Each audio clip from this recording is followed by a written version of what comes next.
Hello, everyone, and welcome back to Sueños to Success. This is a podcast where we uncover inspiring stories of resilience, transformation, and personal success. Today, I'm honored to speak with an education leader whose work is making a profound impact on students, educators, and communities of struggle, Dr. Manuel Santos. Welcome. Thank you so much, Victor. Dr. Santos, you serve as the Assistant Superintendent of the Ventura County Office of Education, and you're the President-elect of the California Association of Latino Superintendents and Administrators. I'm looking forward to hearing a little bit about that. I know you're here today to share a little bit of your journey, and I appreciate you coming out. Looking forward to your insights on leadership, your vision for what it means to be a transformative educator, and just someone that's deeply cares for communities of struggle out there. Before we dive into the conversation, I want to ask my listeners to reflect for one moment. Who are the educators that have shaped your life in one way or another? Maybe they're educators that didn't think you would make it, or maybe they're educators that mentored you and believed in you so much. For me, I guess I didn't have any individuals that made an impact on me personally, but it doesn't mean that they didn't make it on others. So I want to be respectful of those individuals. For me, it was, and I've shared this before with others, it was the movie Stand and Deliver. So it was a character. So for me, Jaime Escalante or James Edward Olmos in that movie was an inspiration for me. To have that kind of impact on people's lives, to have the opportunity to raise somebody to a height that they haven't even imagined, to me, that was inspirational. So that's powerful. So let me get this. Let's break down that movie a little bit. But before we do that, let me get this right. So you didn't feel, right? It was your perspective coming up as a middle schooler, high schooler, that there was a lot of conversations with you about college from your educators. Is that correct? that is correct. Yeah. Let's talk about that for a second. What was like that experience like where you were kind of just floating through this education system? Yeah, I think for me, my parents, I'm the third or the youngest in my family, my immediate family. So my sister and my brother, I guess my sister and brother started in public school. Maybe after a few years, my parents thought that going to a private school was a better school opportunity for us.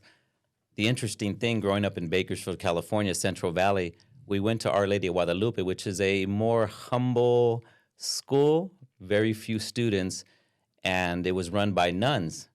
So the educational rigor was not so much there as it was the behavior and maybe the formalized religion.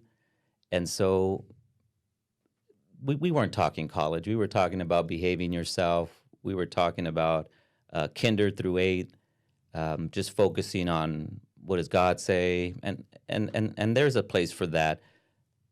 Schooling was more secondary.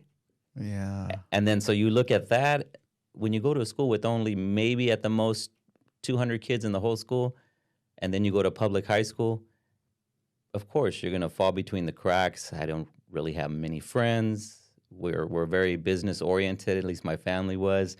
And so that ends up having an impact on you because then you kind of just fall between the cracks and you kind of just focus on a few things. And high school and going to college was of importance, high priority for my father because my sister and my brother really didn't put that effort in.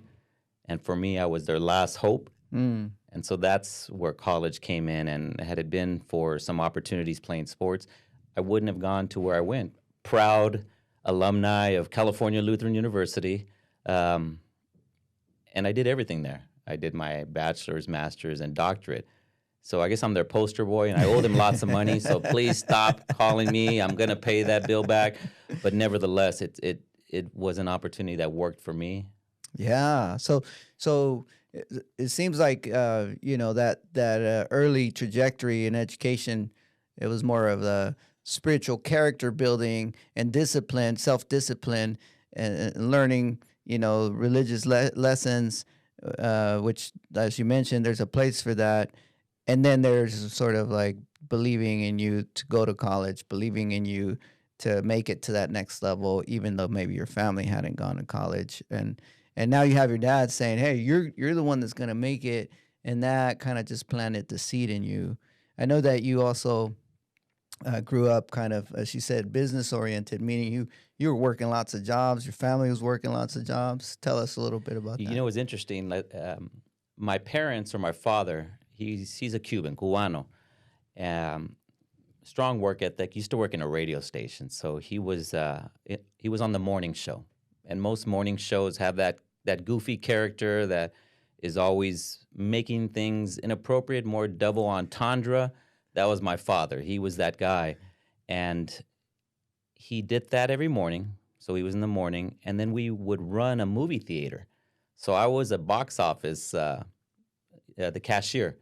So I'm in second grade doing cashier for entrance into the movie theater, and we used to sell tickets for the local dances. Now, if you know, I'm sorry, should have been clear. Our movies only showed Spanish movies, Hmm. and so I spoke English and Spanish, but I had a horrible stutter. And I'm thinking, if you really want to have a kid struggle who stutters, put him in a box office so he can answer the phone to tell people what the next movie is when I can barely even pronounce my name. Wait. There's so many intricate sort of um, side quests, if you will, here in the Yeah. conversation. So let's cover some of these. So talk to me about your start, because right now, right, I hear your voice, and you say your dad was on the radio. You sound like you have a great radio voice yourself. So how did you navigate having a stutter as a child to the voice you have today? I didn't have speech therapy because, again, we went to private school. That's one of those things where I can go back in time. I tell my parents, why don't you keep your kid in public school? Because they'll provide services. The nuns would, they were very strict, and you didn't speak out of turn, so you kept everything to yourself, and I would look for new words that I could pronounce. So when you hear sometimes that I pause, you're thinking like he's going to say something profound. In my mind, I'm thinking, what's another way to say that word? Because that one starts with an H and I know I'm going to stutter. Oh. So I started using fill in words. I'll say things sometimes that are the beginning of a conversation. I'll say something, and because I know I can say that instead of another word that forces too much air or I can't pronounce that push of that language. So it's one of those things that I've learned to regulate my breathing. And because I was a kid and I was always by myself, and I love my family, so there's no disparaging that I'm going to do. Um, but they had their own agendas. Everybody was doing their Mm-hmm. own thing. And as a result, I had a lot of time by myself. Mm-hmm. And so that college, it was selfish because remember, as people of color, we're very familial. We're all Mm-hmm. about family. You Mm-hmm. don't leave family. You stay close. I left because there wasn't necessarily an interest to be home. Nobody was really engaging with me. So now that I have a voice, I want to share that voice. Mm-hmm. But I'm also humble in understanding that not everybody wants to hear your voice. So I try to listen more. Mm-hmm. But I had that opportunity to go away to college, and it was, I guess you can say, a little bit of Yeah. self-instructed speech therapy. Yeah, and that's powerful that you were able to kind of, as you say, on your own, kind of overcome what you saw as a hurdle, right? And that to you, that hurdle was, hey, I gotta be a little bit more on top of the way I talk, right? And then and that carries you places because you get judged, right? And people don't like being judged. It's not the right um, space to be in when you're being judged for how you look or how you talk. So you carry yourself. You're in this familial culture. At once, people are looking out for each other, and at the same time, your personal experience is like, "Hey, I'm in a little solitude. I'm a little isolated. Let me explore this college world." But I know that you're a community builder, and that's what you've been doing for a long time. And so, carrying that with you to a new space on your own, how did you end up building community? Yeah, I think when I went to college, that was unique because, as mentioned, we had a movie theater, so we didn't have dinner together as a family. And if we Mm. did have dinner, it was always at 10:30 in the evening. And so I thought that's the time people had dinner. So when I went to college, what I did notice is that the cafeteria would close at 6:30. And I'm thinking, well, who eats dinner at 6:30? Of course, now that I'm older, I hear that's what families, traditionally do. Maybe that's 6:30, 7:30 time frame. But at Cal Lutheran, they close at 6:30. But what I noticed, you would delay.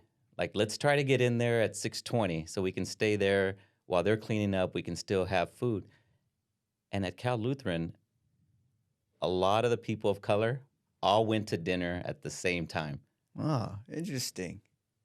So, of course, you're all hanging out. And of course, now you have like a big old table of people of color. You're Latinos, you're African Americans, even, the poor whites. We'd all engage together. And it was a family because now you're having jokes, you're building community, you're building because we're all at promise. Mm. And so for us, it was a shocker. I mean, it was a shocker. Even my first meal, breakfast, I didn't know which milk to get Mm-hmm. because I didn't know there was something called low fat, 1%, 2% skim. I didn't know all those milks. And I remember sitting there looking confused. And la señora, one of the ladies who worked there, she looked at me and she says, Mijo, ¿necesitas ayuda? Do you need help? And I said, ¿Cuál es el rojo?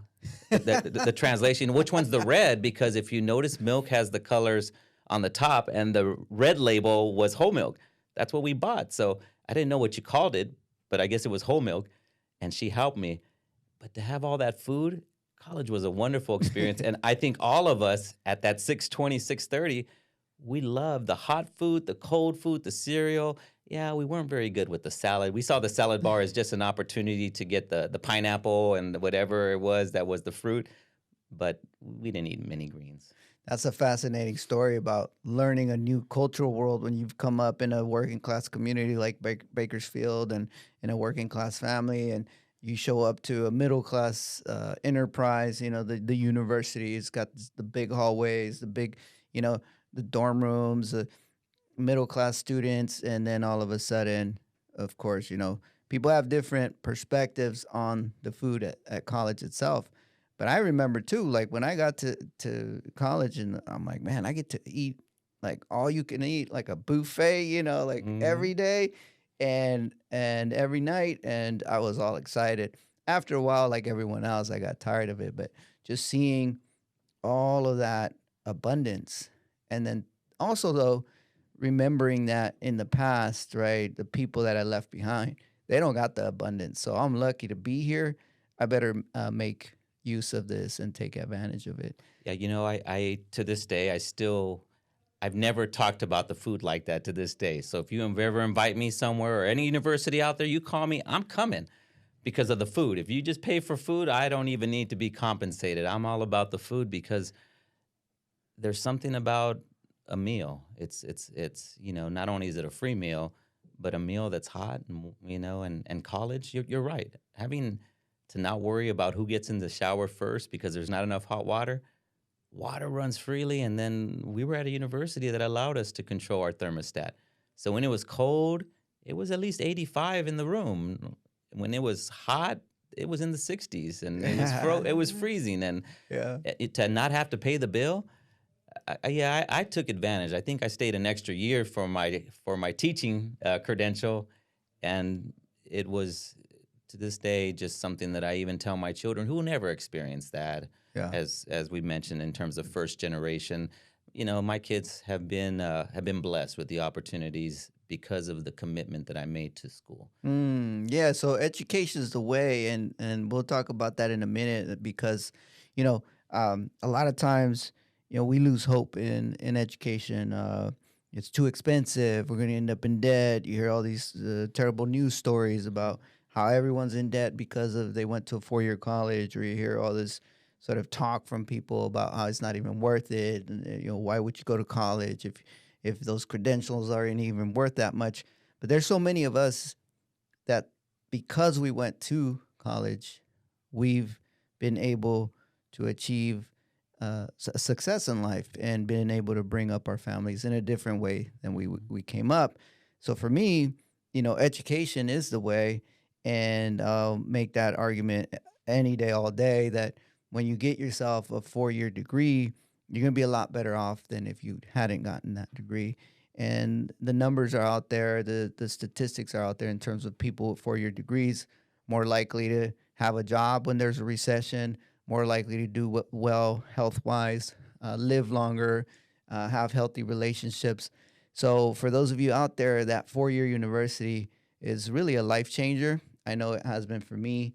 And I know hearing Juan, your story, it's also been a life changer for you. Yeah, definitely a life changer. I'm doing some work right now with a gentleman out from the East Coast where he talks about that. He says the same exact thing as it comes to research and the whole idea of not going to university. That's tends to be the trend now. The reality though is, and especially as it relates to what you just said, having a degree increases your earning potential, your earning possibility, takes you out of poverty, for lack of better words. I know for me it did. I mean, the cycle of poverty still exists in my family. Um, of course, we want to graduate high school, and I'm fortunate enough that a couple of my nephews are in the military, but unfortunately, some of them didn't make it. Mhm. Whether it's incarcerated, living on the streets, addicted. Mm. It's sad, but the poverty, it's real. The struggle is definitely real. What I say to individuals who are afraid to take out debt, invest in you. Like you're investing in you and you believe in you. If there's anything that we're good at, it's we pick ourselves back up. You're not going to fail because it's you. And so I always encourage individuals, if you take out a loan, why not? Because the investing you're saying, am I worth $50,000? Of course you are. Yep. Because you're going to make more, because you're going to make yourself better in some form or fashion, even in what you choose to do. As long as you choose to do it, you're going to be very happy and you're going to make what you deserve. That's right. That's right. And I know people out there, and they'll take out a loan on a $50,000 truck, end up paying off 70,000 worth of debt for a truck Hmm. as soon as they turn 18, 19, 20, or whenever the dealer will give them a loan. And then I know people that take out 50 grand to get through school, and like you said, invest in yourself. What's good debt? What's bad debt? That's up to folks to determine. But in my perspective, good debt is investing in yourself. Bad debt is investing in a product that is going to decrease in value every day that Yeah. passes by. I want to get back to the film. Speaking of sort of first generation and you being inspired by this film, and just letting my first generation listeners know out there that, hey, if you're in college right now, if you're like figuring out what you're trying to do, just know that you're making the right choice. Continue on that positive struggle of getting through school, getting your work done, and completing that degree. So let's get back to the film, Okay. Stand and Deliver. So you're watching this film. How old are you? And give us a summary of the film. So, we showed the movie at our theater. My dad chose to offer the screening of it in East Bakersfield to the local schools there. So schools, they bust in, and in our movie theater we showed it. And so I'm sitting there watching it. Of course, I didn't get an How old are you? invitation. I don't remember my age at that time. If it came out in the 90s or maybe in the late 80s, you're looking at maybe 13. Okay, so you're early teenager. Yeah, so I'm Okay. seeing this, how motivating this individual is. And in short, this individual decides that I'm not going to teach down. I'm going to teach these kids up. And I'm going to inspire them by getting to know them. I'm going to be not the excuse maker, but the individual that inspires you to say, hey, you need to pick yourself up. You need to stop. You're held accountable. And we'll have to do some work in the summer. And we're going to make you better because you're going to achieve a score that's going to get you college credit. And why do I need college? Because at least you have the choice to go to college. You'll have that option. And more so, you go in there with some units and maybe if you choose that route, it will take you somewhere else. But you have to believe that you can do it. And so he inspires these group of kids. Now, of course, there's all kinds of controversy behind the scenes regarding the movie and the individual. Nevertheless, though, he did something that I think is important as a teacher. He teaches students. He doesn't Mm. teach math. He's teaching students life skills. He's teaching them the ganas to do something, the apoyo or the support that's needed to get there, and really holding people accountable. Like, you can do this. Like, so stop letting Yeah. yourself down or talking down to yourself. Yeah. So for those of you that are not familiar with the film Stand and Deliver, essentially there's a high school teacher. He has a bunch of kids from a low income community, East LA, and it's based on a true story where they're getting in trouble. Some of them are in the gang. Some of them have low expectations for themselves. And he shows up. He's like, look, he's a math teacher. He's like, hey, I'm going to have high expectations for you. You're going to not only pass this test, you're going to thrive, you're going to excel in it, and you're going to take the most advanced possible math curriculum I can provide you. And later on in the film, you see some trials and tribulations. They get questioned whether, they cheated on the test. And it's a good film. And I remember being a kid watching it too and being like, whoa, like these are my people. Like, and they're taking a math test and they're passing it. And I didn't know a lot of people around that were nerding Neither out do like I. that. That's why I was shocked. And it's interesting. I'm in high school. When I get to high school, I didn't even take advanced placement classes. I don't know if they were offered, but as I mentioned, I never saw my counselors. But I was good. I was good. I played sports, so coach says I need to behave. I behaved. I participated in activities. I was very successful in sports and in my schoolwork, but I never saw the counselors, didn't take an AP class. And what's sad is that I graduate second in my class out of hundreds of students, and I only had one college offer because I didn't know how to apply for college. Wait a minute. So you're second in your class. That means number two in terms. Salutatorian, and the only way I can say that because I was the salad man. Okay. My family so mocked me. They didn't know what was a salutatorian. Salutatorian. I don't even know. What that is, it's man. second. It's they're valedictorian, and then there's the salutatorian. Salutatorian. Okay, so you're a salutatorian, man. So you're sharp, you're smart, and yet no one at the school took you and said, "Hey, this is the college process, and these are the colleges you can apply to." And that's why my dad, he helped me write some of those essays. He's like, we need to fill out the application, and this was. What was his education level? Oh, he was like, again, he was from Cuba, but he learned to be a businessman through the course of his travels because he came here from Cuba and then traveled as they say, a rolling stone. However, he had this expectation. I'm his last hope, I think, to get that education, to potential be that abogado, to be that lawyer that he has, and he wants me to be like this individual. And there was thoughts about that, but after watching that movie, no, I want to inspire.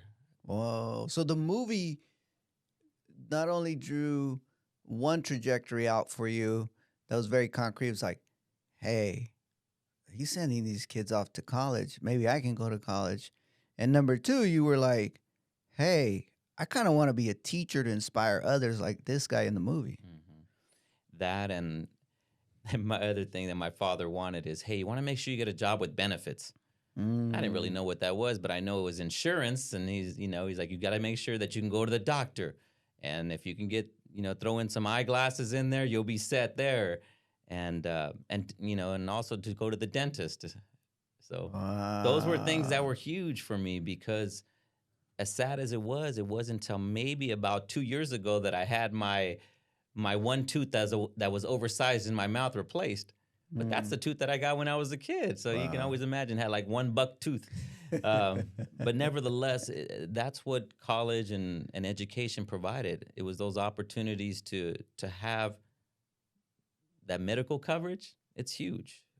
Yeah, a lot of times we don't talk about this as sort of, I'm a university professor, a teacher. There's teachers out there that, this industry we work in, education, even though we're not necessarily paid a lot as a salary, there's so many other benefits. We get the summers off. We get decent health care. We get decent, um, you know, retirement. And a lot of times, we're sort of figuring out how can we make sure that our educators are paid um, more and of course treated better. And I wonder now, in your role, right? So you became this educator, and I want to hear a little bit about your teaching days. But now that you're in this kind of supervisor leader role in a district, in a county office of education, what are some things that you do to sort of empower your own educators? Because they have a purpose. They're trying to transform lives in the same way that you saw in that movie, Mhm. that you ended up transforming lives, and now they're trying to transform lives, but they have so many obstacles in the way. How do you inspire your own educators? I think for inspiring our educators in human resources, a little bit different. And my goal is to make it easier for the educator to go do their job. Let me help you make sure your benefits are straight. If you're pregnant, let's tell you what your options are so that you can go and spend time raising your child and come back ready to go. If you need advanced training, let's see what's available out there. If you want to go back to school, let's put together let's pay for your units Mhm. while you're in school, or let's give you a pay raise that's attached to going back to school. So what I do, and I am very adamant, I'm adamant about this. My focus right now is on classified employees. Ah, So the certificated are those that are teachers, counselors. Those are the individuals that are your teachers directly, and then you have your classified individuals, who are the people that live in the community, probably your yard duties, the lunch people, the custodians, the bus drivers, the individuals that don't need a credential for their job. We don't provide professional development for them. The sad thing is, when you look at your special education classes, you usually have a teacher in there, and the teacher has X amount of kids. There's always another adult in there. That person isn't being instructed, and yet they're usually divvied up in the classroom. They're like, hey, Victor, you're the teacher. You usually tell me, hey, Juan, I'm going to take these 5 kids, and Holly, you're going to do these 5 kids. Juan, you're going to do, and we're going to rotate them in groups. Holly and I have never been trained, but hmm yet we are that impactful in the classroom, and we don't do anything. So my focus has been on that. And also, a lot of our individuals who didn't go to college, who don't have the credentials, this is my chance to put them in a position of leadership. And some of them become the managers, maintenance and operations yeah. manager. And then they happen to be people that look like those whom we're serving. That's right. They So, come from the community. They see the kids at the grocery store. They're the kids' neighbors. I'm talking about the bus drivers, yeah. cafeteria people. I'm talking about the custodians. I was once training teachers, and the custodians came to me after, and they said, "Hey, Dr. Rios, we've been cleaning up before your event and after your event. Um, could it be possible for you to do a training for us?" I said, "Absolutely. When would you like it? I'll come back." They said, "Now." I said, okay. I helped them finish cleaning. We sat and we did a little training, and one of them goes, "En español, por favor," Mhm. because we were all Spanish Yeah. speakers. So I did a whole training for free after hours. I ended up ordering them pizza, and they loved it. So the superintendent found out, and she goes, "Oh, did they really just stay after work?" I'm like, "Yeah, they wanted me to talk to them and do the same training, but in Spanish." She goes, "Will you do that for our bus drivers?" "Sure." "Okay, will you do that?" Because she started to see the value in investing in all of your staff. One study we conducted, we asked kids at a high school who their networks of support were. And the kids got to list it, and then we compared their class status. So if you're working class or middle class. It turned out that the middle class kids said that the three top people that supported them and encouraged them to go to college were their parents or some kind of paid program, Mhm. and their teachers as number three.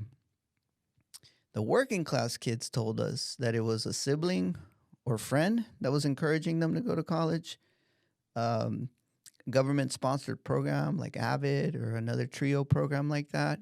And finally, number three, was school staff. Mm. So the front office people, the custodians, the bus drivers, telling them, security guards, hey, you got this. I believe in you. You're going to go to college. And so that's very important for us to distinguish out there when we're educating kids and their educators. Sometimes we think an educator is just a teacher, but the reality is that everyone at a school site is an educator. And it's interesting that you say that because that's what we're doing at our county office. We used to have different handbooks, one for teachers, one for classified staff, one for the paras educators, one for management.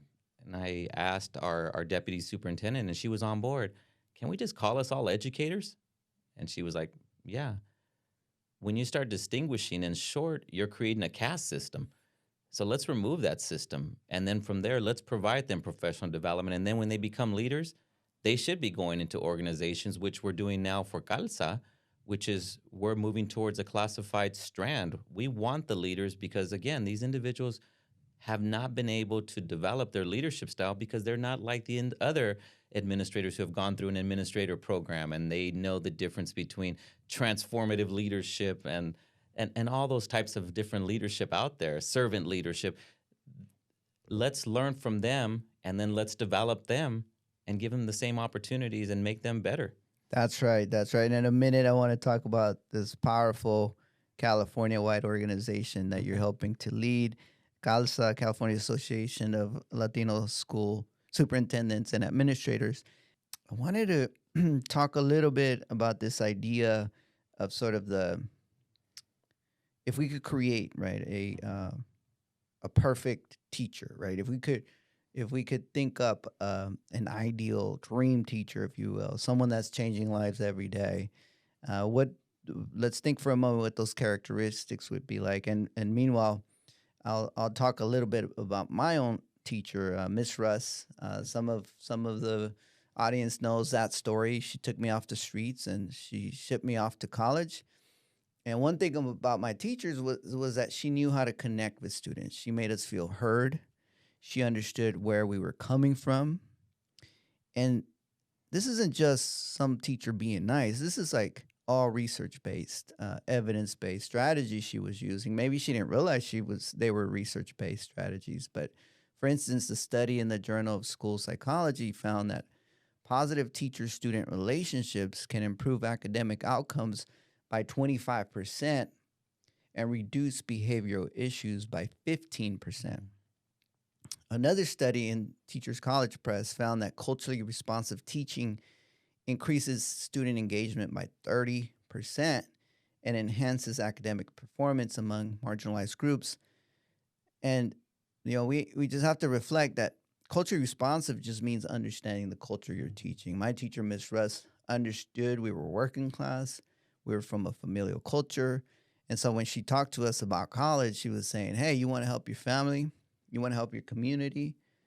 Go to college and come back and help them. And that message resonated with us.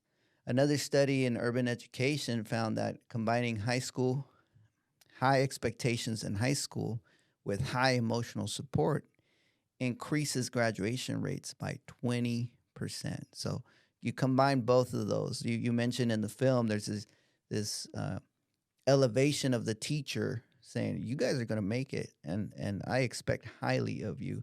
And then, of course, he was there to catch them when they fell. He had that emotional support.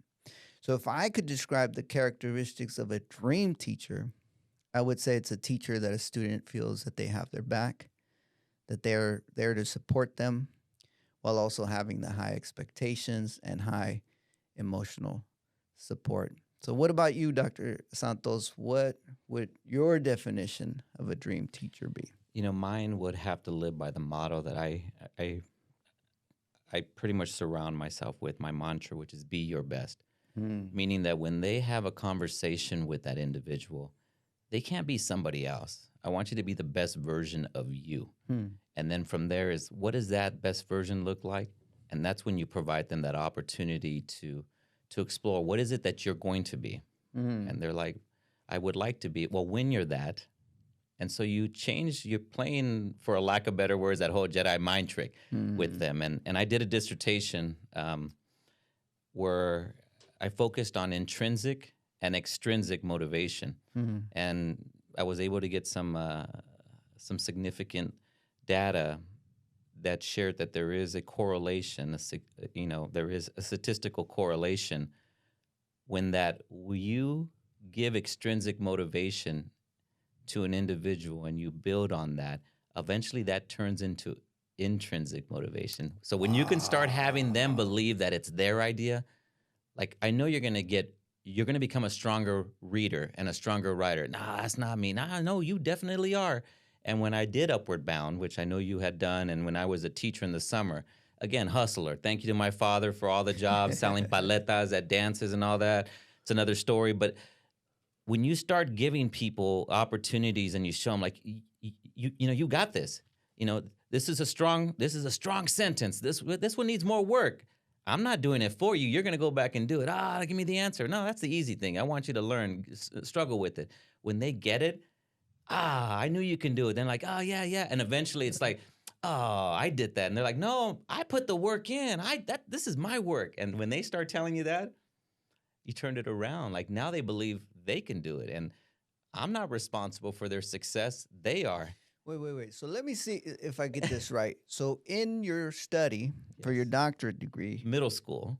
you studied middle school, and you found that when you externally motivate people, and that's the definition of that is just you're the one coming up with the idea. Belonging, a sense of connection to the school, a sense of pride. But you're telling them that. You're telling the kids that the kids are like not motivated. I don't want to be a part of this place. I mean, this is school. It's middle school. My friends are doing this. And I'm like, no, I want you to come at lunchtime. I need you to do some work with me. We believe in you. Oh, I believe in you. You know what? I'm going to give you a school t-shirt. I don't want a school t-shirt. You're going to go far in life. No, I'm not. And then all of a sudden you take them to an activity. They become part of a team.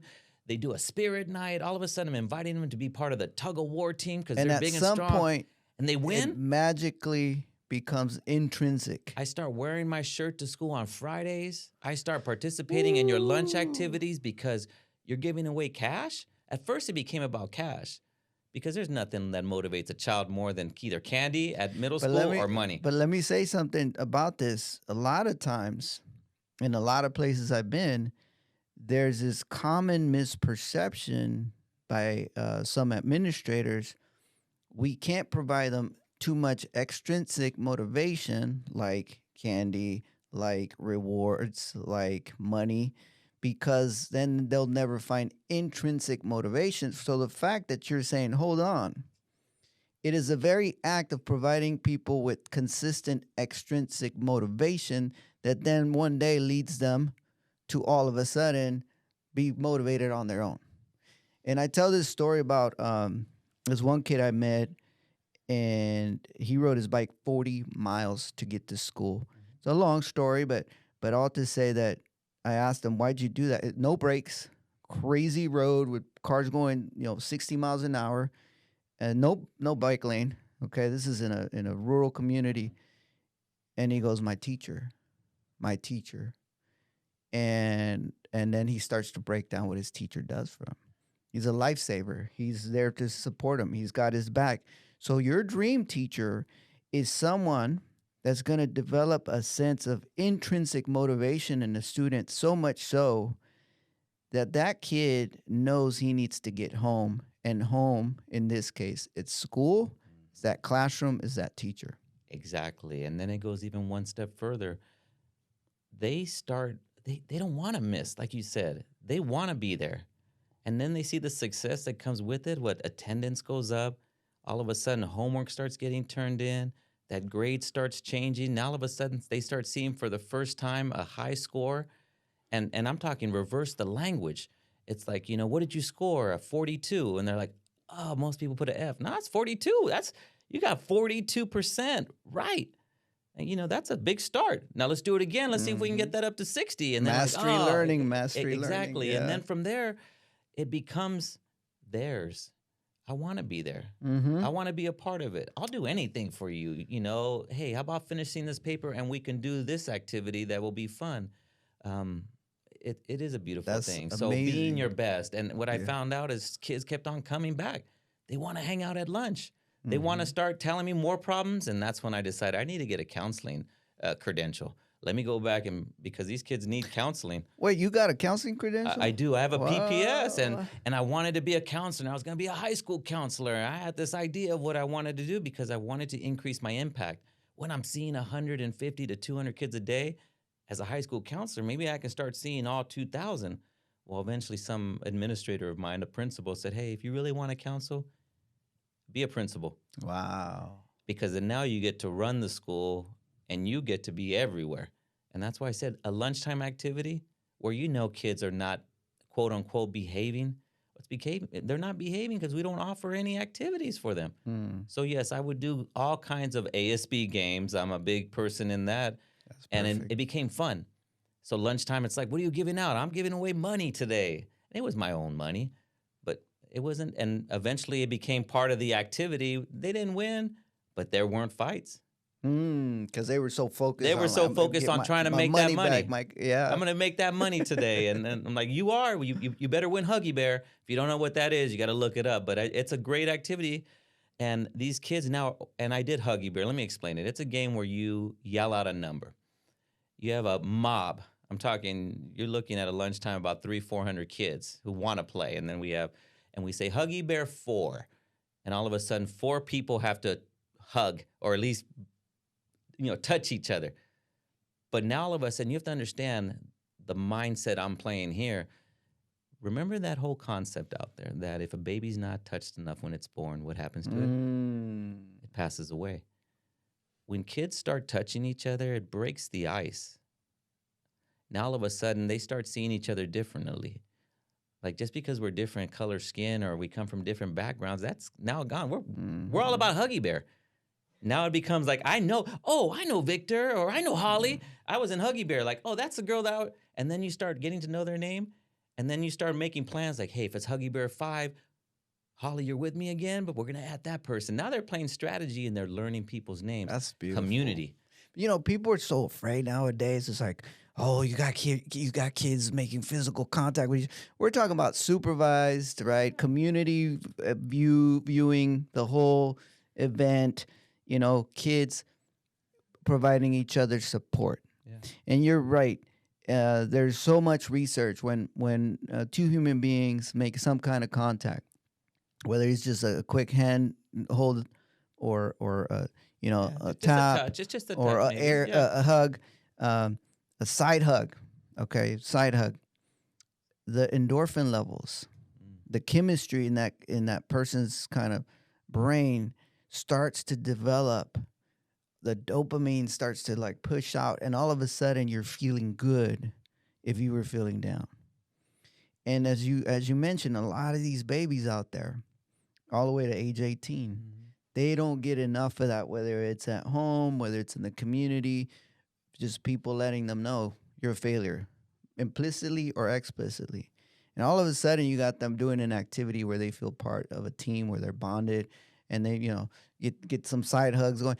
All of a sudden, right, it becomes a magical moment where they feel part of a community. You don't have to be what you've seen.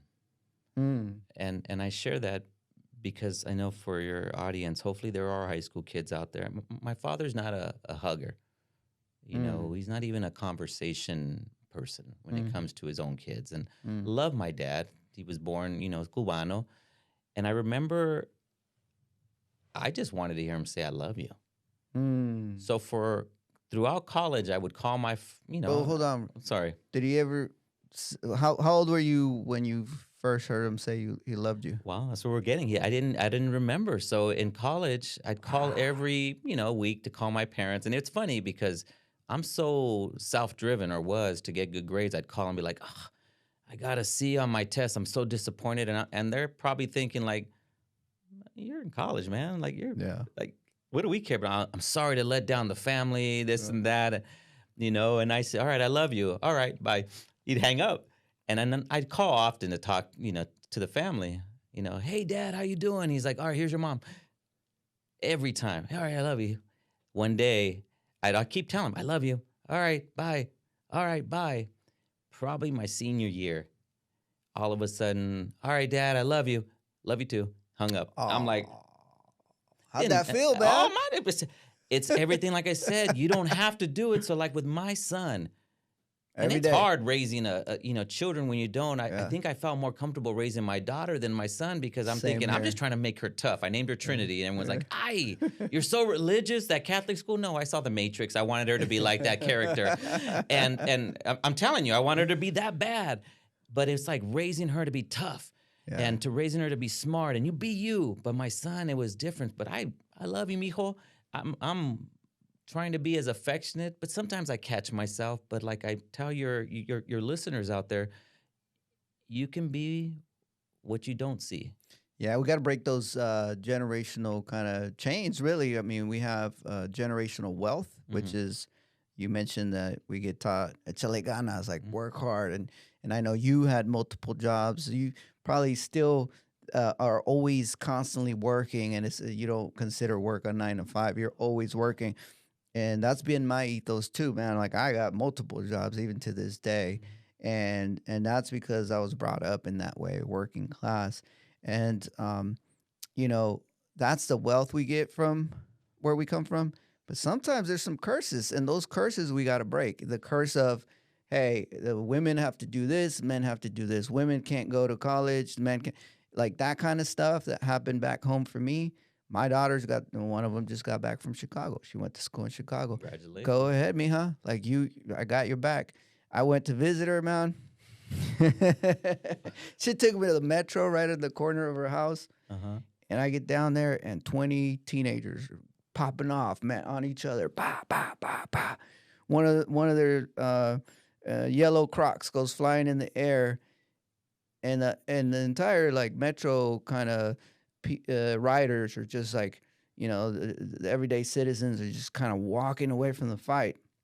I'm running to the fight, and then all of a sudden I see the little yellow Croc flying. I catch it, and I go up to the boy. I'm like, "Come on," because he's getting beat up. I'm like, "Come on, get it." And my daughter's like, "Hey, Dad, step away." I'm like, "Nah, you're gonna bring me here. Now I have to intervene." So I gave the boy his Croc. I'm like, "Run, run!" And so he's like running off, and all these guys are chasing him. And my daughter's like, "Dad, get over here. You don't, you know." She took me back to my growing up in the Bay Area on the BART system. That was Yeah. every day for me. But all to say that even though I had that concern for her, I felt like it was important for her to see the world in the same way that I would treat any one of my sons.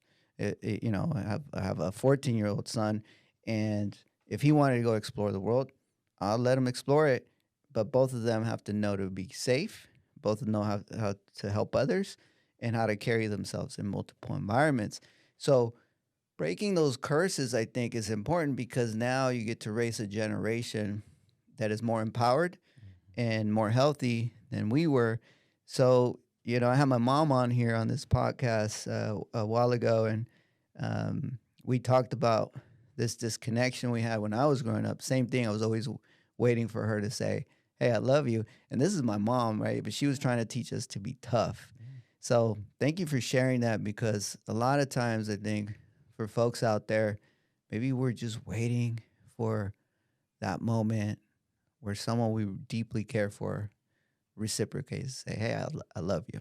Yeah, I've learned to forgive a lot of my family. Mm. I mean, there's been some issues, and I know for some of my family members, they still haven't. And to me, I don't have time for that anymore. I'm just going to love you because we make mistakes. But to be honest, they didn't know any better. As much as I want to, you could have done. And I used to make fun of my mom. I used to say often, like, we're dysfunctional. As soon as I said the word dysfunctional, she didn't really know what it meant, but she was pretty angry that I was using that word because that wasn't nice.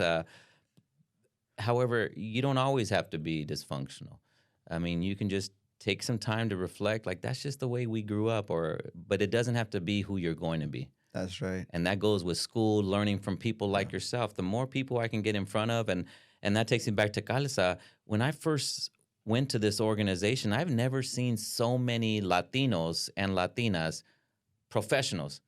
I didn't know there were that many people suited and booted like that, unless we were going to a funeral. But to see them all in the same room, and these are superintendents, like Dr. Rios and this and that, and I'm just Juan Santos. I'm a dean of students from Yeah. middle school, and to see these people, and And sometimes, some of them would big time you if you didn't really have anything to offer, which to me, I take personal. That's my chip on the shoulder. Like, don't treat people Yeah. like you're better than them. Like, no, don't do that.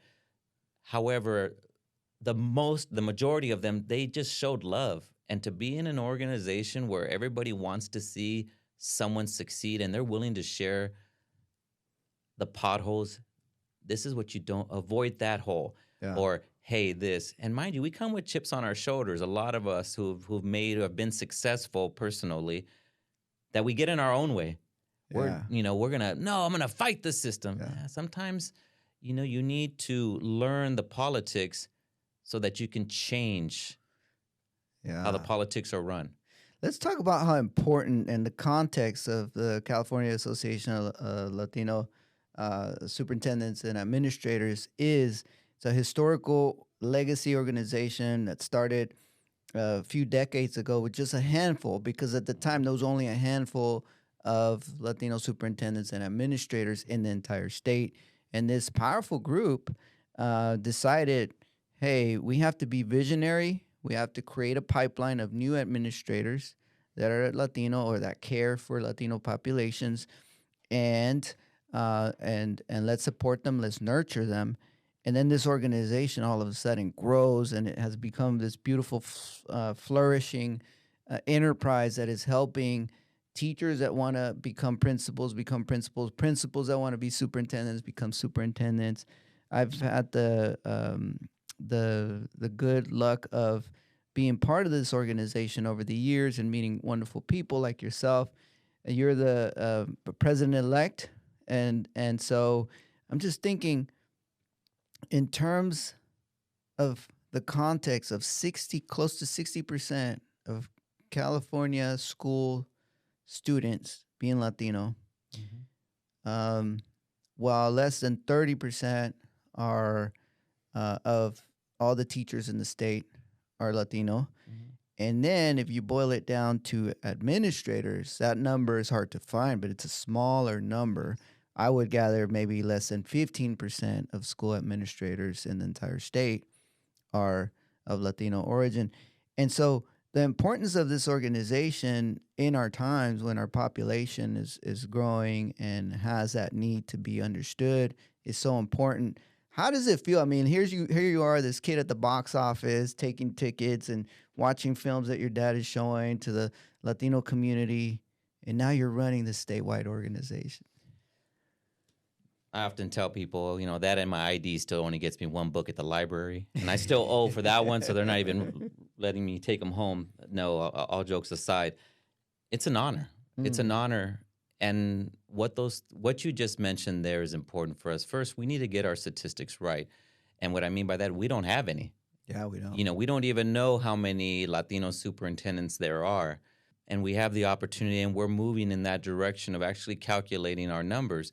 The whole cultural understanding is important, regardless if the teacher is white or brown, black.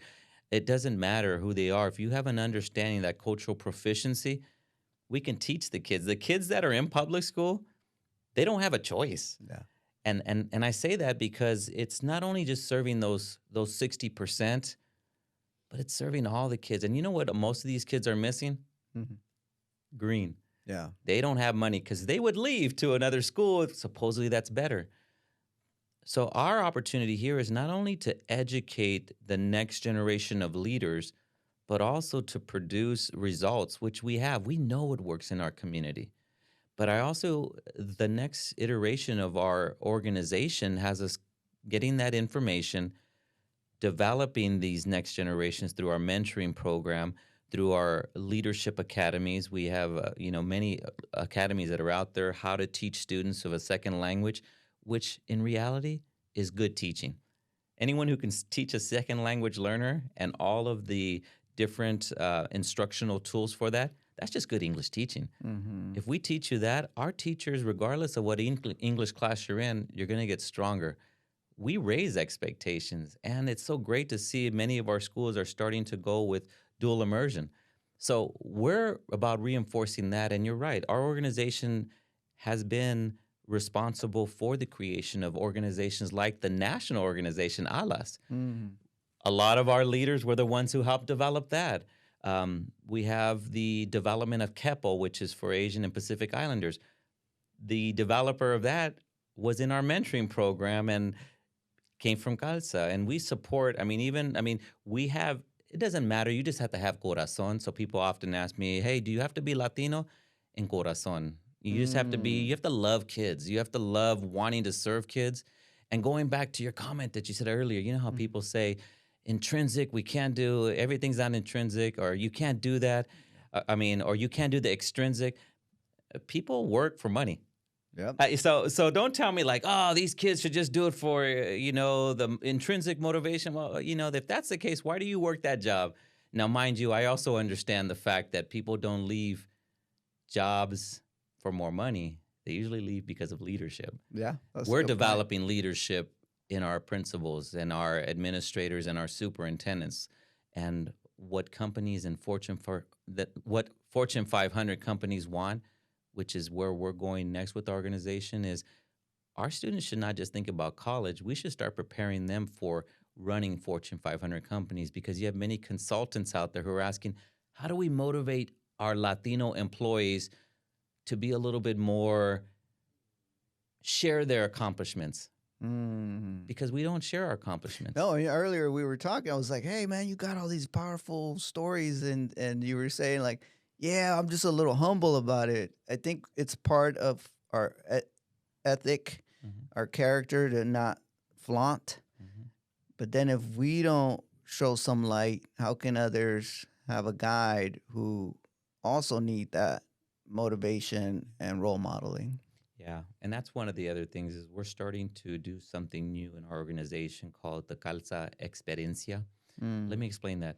You've seen TED Talks and TEDx. Yeah. We're doing it with the twist. It's for our administrators to share their story between 8 to 10 minutes on stage. That's beautiful. Our people should be the inspirational speakers, because if you hear some of these stories, I know them. they're powerful. Yeah. People are going from what they've grown to be and how they've gotten to the top.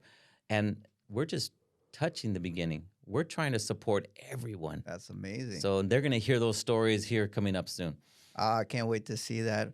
So I want to go back to this idea of you running a statewide organization, CALSA, and then, of course, being an assistant superintendent at a big district here in California, the Ventura County Office of Education. You're in this leadership role, and I know that you humble yourself a lot, but from the outside, right, we have, say, a college student listening, and they're like, wow, this guy has his doctorate degree.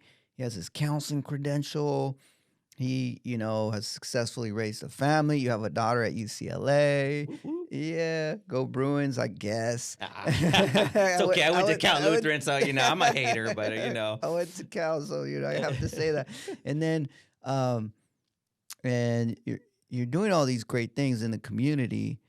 And so I guess, advice, what advice do you have for, let's say, a college student or a young professional, maybe a second, third year teacher that's like, hey, I want to lead a district one day. Hey, I want to be an administrator. I want to be a transformational leader like Dr. Santos one day. What advice do you have for them? My advice, it's quite simple. Call me, or get in touch with CALSA. And I mean that. And I would give your people my phone number, because why not? And I'm not giving the phone number out there just for you to add it to your contacts and never call. Take a chance. Let us help you get to that next place in your life, because we need a community. We are a community that continues to help others thrive and goes back to be your best. So if you are out there listening and you hear that, I just want to talk to somebody about what's next or what I'm going to do, all you have to do is reach out. And it's calsa.org, and my email's there. And if they feel comfortable, they can contact your show, and you can have my phone number and give it to them, because I don't, I'm just like everybody else. Yes, I am humble, but I will go out of my way, because we have many in our organization that do. We don't do it for the money. We do it because we're educators. We're trying to change the world, whether that's one individual, but that individual multiplies with their influence. So yeah, all they have to do is reach out. That's incredible. And that's calsa.org, CALSA.org. Check out this wonderful organization taking on leadership in education, especially during the times we're in today with students needing so much support from their educators. I know there's a lot of wonderful educators out there listening and thinking about what does it take to create a dream teacher. Well, guess what? Some of you out there are already dream teachers, so keep sharing with us some of the character that you carry with you as you change lives every day for students out there in the state of California and beyond. Dr. Santos, thank you again for joining us and for the incredible work you do to support students and educators across California. To our listeners, I hope this episode inspired you to reflect on your own role in education, whether you're in the classroom, leading a school, or just thinking about the teachers who made a difference in your life. Remember, each of us has the power to be the difference in someone's life. Thank you for listening to Sueños to Success, and we'll see you next time. Thank you. Sí se puede. All right.